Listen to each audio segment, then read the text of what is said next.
This is The Download from Sounds Profitable, the most important news for this week and why it matters to people in the business of podcasting. I'm Gavin Gaddis.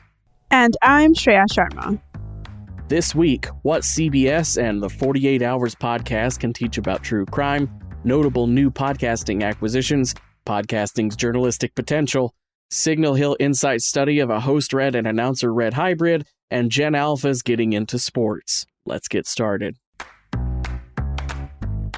Last Wednesday from Natalie Korak at The Wrap, the CBS true crime series 48 Hours, a mainstay of the field that has been on air since 1988, has decades worth of backlog to work with when generating new content, as well as the ability to revisit old stories with new information.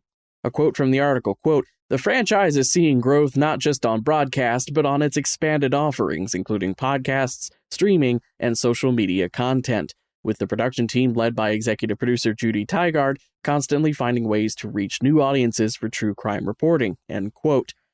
Similar to NBC's Dateline podcasting debut, 48 Hours has rocketed up the true crime charts by adapting episodes of the original show into audio.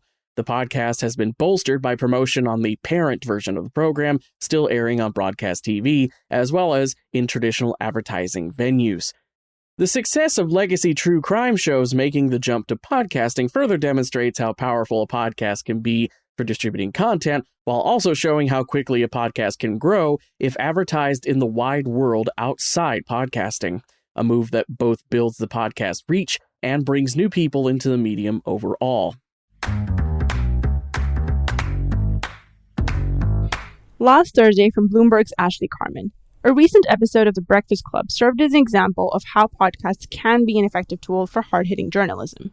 On March 29th, the long-running morning show interviewed embroiled New York City Mayor Eric Adams, known for his tendency to avoid complicated conversations with journalists. Seizing the opportunity, The Breakfast Club brought in a public defender at the Legal Aid Society to run the interview. What followed was a heated conversation that racked up over 500,000 views on YouTube since publication, with clips also finding traction on platforms like TikTok. While successful, it's worth noting that The Breakfast Club specifically benefits from being a live radio show and years of brand building. It would be far more difficult for an interview guest to weather the negative PR of walking out of a radio station live on air than it would be to simply leave a podcast studio minutes into a recording session. If journalistic podcasts are to thrive outside of asking pre-approved softball questions, those productions will need the financial backing of brands to keep the show going even if a big-name interview falls apart. Podcasters need financial security to be able to ask challenging questions that might turn a 50-minute interview into a 5-minute one.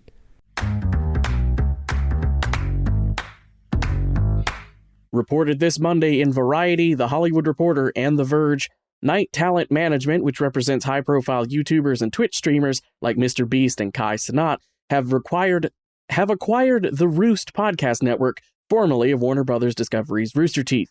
While the specifics of the deal have not been disclosed, Night has said the majority of the network's 47 shows and team will remain, including the Roost head AJ Feliciano. The Roost's portfolio of video-forward podcasting includes a stable of content creator-fronted shows, such as the H3 podcast, This Weekend with Theo Vaughn, and Philip DeFranco's A Conversation With. A quote from Feliciano, "The team at The Roost is excited to join Night, a forward-thinking company that has long understood the potential of creators. The future of podcasting sits at the heart of the creator economy, and this endeavor propels that vision."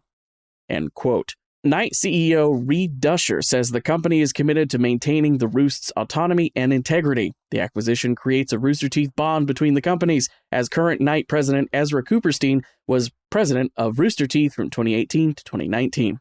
And for our second acquisition, on Monday, Deadline's Peter White covered the acquisition of Neon Hum. The company, known for Jesse Tyler Ferguson's Dinner on Me and the true crime franchise Smokescreen, comes 5 years after Sony's strategic investment in the company. As part of the acquisition, Neon Hum will continue to develop podcasts from Sony Music subscription. Neon Hum will continue to develop podcasts for Sony Music subscription channel The Binge. Company founder Jonathan Hirsch will become VP Global Podcast and head of U.S. Creative at Sony Music's Global Podcast division.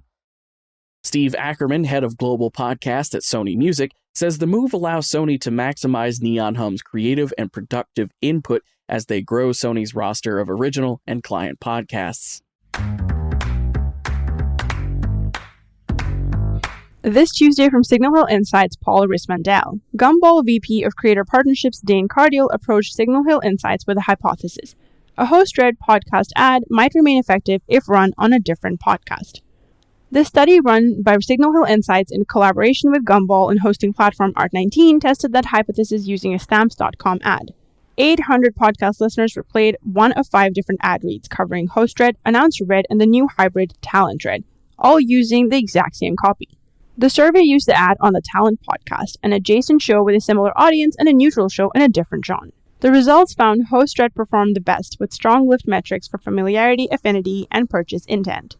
Talent-read came second overall, but announcer-read still performed strongly in top-funnel metrics like familiarity and affinity across all 3 podcasts.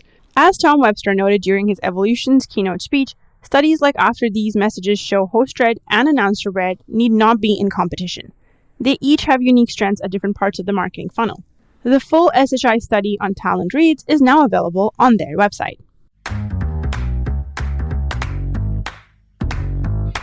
From eMarketer Sarah LeBeau, Morning Consult has published their 2nd annual report on Generation Alpha, those born between the early 2010s and now, and their media consumption habits.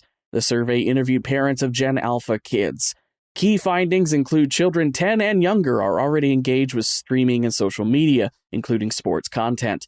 60% of respondents have watched a pro sports event on TV, and 47% have watched a college game on TV. 18% have already participated in fantasy leagues. 2 of the fastest growing podcast genres are sports and kids and family.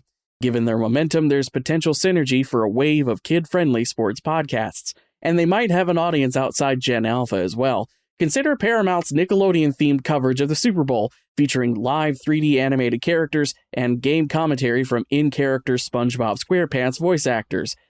Both during the game and in the days that followed, TikTok saw a flood of videos from adults who don't normally watch NFL games sharing their favorite moments from the Nickelodeon version of the Super Bowl. Making mainstream sports more accessible and fun for newer audiences seems like a slam dunk for podcasting.